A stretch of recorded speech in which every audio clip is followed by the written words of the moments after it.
Good day, everyone. K from K Media on China, US, Europe geopolitics. China is rolling out a huge free trade experiment in Hainan province. The scale is massive. The trade zone is almost the size of Taiwan. While the pitch is very clear, corporate taxes capped at 15%, special treatment for strategic industries and high-income earners. The goal? Pulling capital first, pulling talent first. Now, here's how I see it.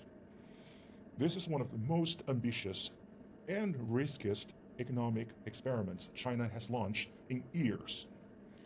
Hainan is not meant to become a new Hong Kong. The ambition is smaller, but also trickier.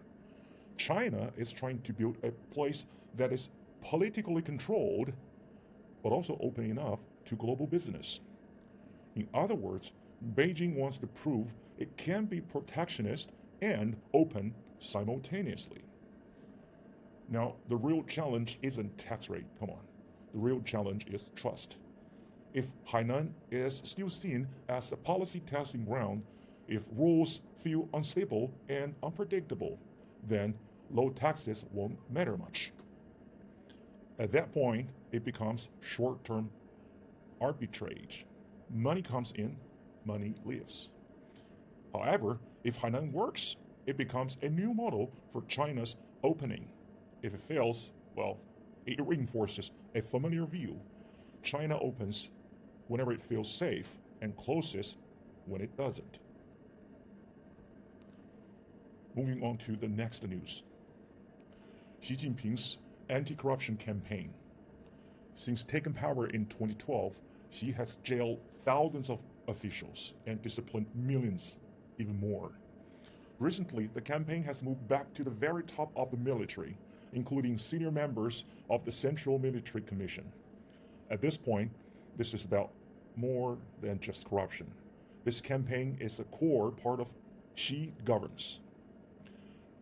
Yes, it removes corrupt officials, but more importantly, it reshapes power and loyalty. But here's the problem. You can always remove people, but you cannot remove systems. As long as governance depends on personal loyalty, internal discipline, and top-down enforcement, corruption does not disappear. It just gets pushed around. And this is where the system difference really matters. I really think China's political system today is like balancing a stick on your fingertip. It looks stable, but only because someone is constantly adjusting. Every second, you are correcting. Tiny movements matter. If there's one mistake, the whole thing will collapse. On the other hand, the US system works very differently. Think about pendulum. It swings left, it swings right. Sometimes it looks really chaotic. Everyday news makes America look like it's falling apart, but that movement is the system working. The balance point is built in. It does not rely on one person holding everything together. That's why China often looks more stable in the short term, but carries longer term risk. And that's why the US looks messier, but remains a little bit more resilient over time. I think that's the real constraint Xi faces. But the question isn't how hard you purge, it's whether the system can stay balanced without constant force. The third news, China's aircraft carriers. A leaked US intelligence assessment suggests China plans to build 6 new aircraft carriers by 2035. That's twice the pace of the United States. This isn't just about military hardware. Aircraft carriers are political tools. They project presence. They signal long-term ambition. China is moving beyond coastal defense towards sustained influence in the Pacific. But we have to admit that the numbers aren't everything. What really matters is operational capability that involves training, coordination, logistics, and real-world experience. Think about it. You get a degree, but you don't have work experience, so you're not really, one of those appealing candidate on the job market. Similar story here. Building carriers is one thing, running them effectively is another. Whether China can fully translate hardware into power is still an open question.